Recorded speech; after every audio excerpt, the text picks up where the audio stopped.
আগে থেকে মাওঘাটের পরিবর্তন হয়েছে অনেক কিছু। মাওঘাটে আসলে আপনারা কি কি পাবেন আর কি কি রয়েছে সব কিছু নিয়ে আজকের এই ব্লগটা। আর কতটুকু মজা করেছি, কি কি করেছি সব কিছু শেয়ার করবো আপনাদের সাথে। হে গাইস, আসসালামু আলাইকুম।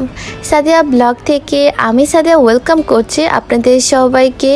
আশা করি যে যেখান থেকে আমার এই ব্লগ ভিডিওটি দেখছেন আপনারা সবাই ভালো আছেন। আলহামদুলিল্লাহ, আমিও আমার পরিবারের সবাই অনেক ভালো আছি। আজকে আমাদের গন্তব্য হচ্ছে মাওয়াঘাট।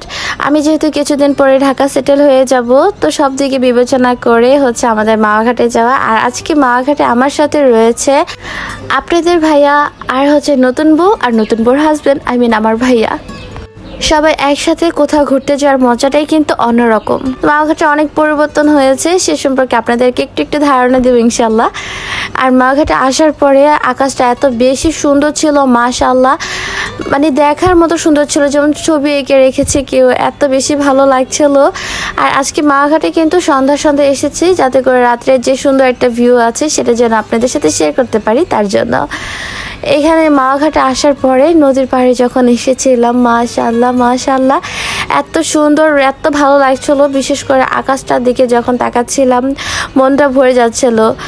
এখানে আসার পরে যখনই আকাশটার দিকে তাকিয়েছি তখনই মনে হয়েছে যে না, আসাটা এখন মনে হচ্ছে সার্থক। চারিদিকে ঘুরে দেখছিলাম, খুবই ভালো লাগছিল। কিন্তু আজকে মাওয়াঘাটে আসার পরে তত একটা বেশি বাতাস পাইনি। আর গাইস, এটা কিন্তু আমাদের নতুন বউ। সবাই নতুন বউর জন্য দোয়া রাখবেন ইনশাল্লাহ। সবাই চারিদিকে ঘুরে ঘুরে দেখছে সুন্দর সুন্দর জিনিস। আর আমি সব সময় একটা জিনিসই দেখি, সেটা হচ্ছে হোম ডেকোরেটেড কিছু পাবো কি না, সুন্দর সুন্দর কালেকশন খুঁজে বেড়াই।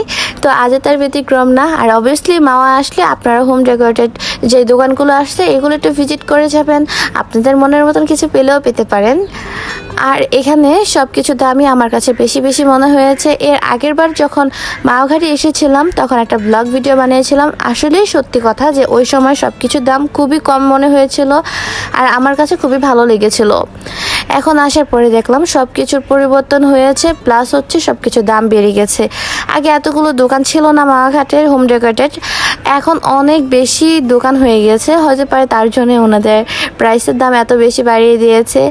এই যে বেতের তৈরি যে ঝুড়িগুলো ফার্স্টেই দেখালাম, এগুলোর প্রাইস কিন্তু 100 করে বলেছিল। এখন ছোটটা 150, বড়টা 200, 300 এরকম করে ওনাদের প্রাইসটা রয়েছে। এখানে আসলে শুধু যে হোম ডেকোরেটের জিনিস পাবেন তা না, এখানে আসলে কসমেটিক্সেরও কিছু জিনিস পেয়ে যাবেন। অনেক বেশি পরিমাণে মালা রয়েছে, ভালোবাসার মানুষকে চাইলে গিফট করতে পারেন। অ্যান্ড সব শেষে চলে গিয়েছিলাম পদ্মবিলাসে।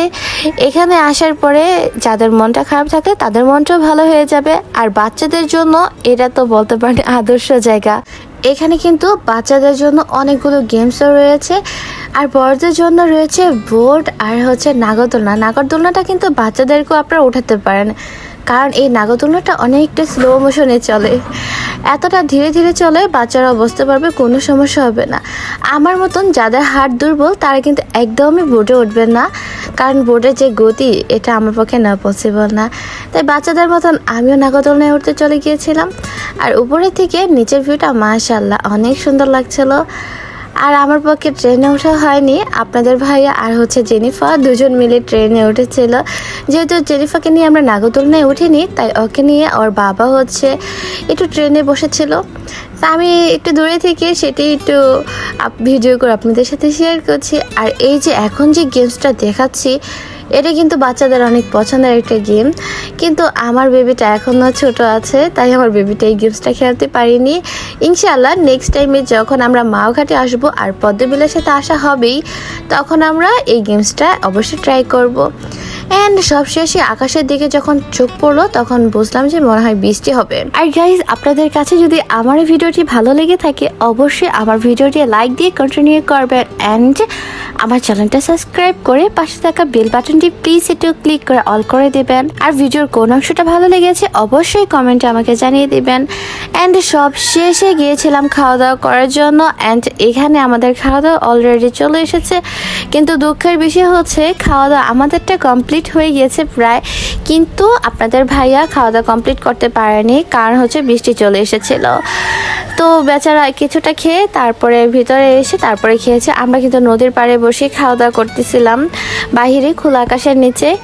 তো বৃষ্টির কারণে ভিতরে এসে আমাদের বসতে হয়েছে। আপনাদের ভাইয়া ভিতরে বসে কোনো রকমে খাওয়া দাওয়া করেছে। তো আজকের ব্লগটা কোন কোন জায়গাতে আপনাদের ভালো লেগেছে অবশ্যই কমেন্টে আমাকে জানিয়ে দিবেন। আর সবশেষে যখন বাসায় আসছিলাম তখন প্রায় 12:30টার মতন বেজে গিয়েছিল, কারণ বৃষ্টি শুরু হয়ে গিয়েছিল, যার জন্য আমাদের অনেক দেরি হয়ে গিয়েছে। সবাই ভালো থাকবেন, আল্লাহ হাফেজ, আসসালামু আলাইকুম।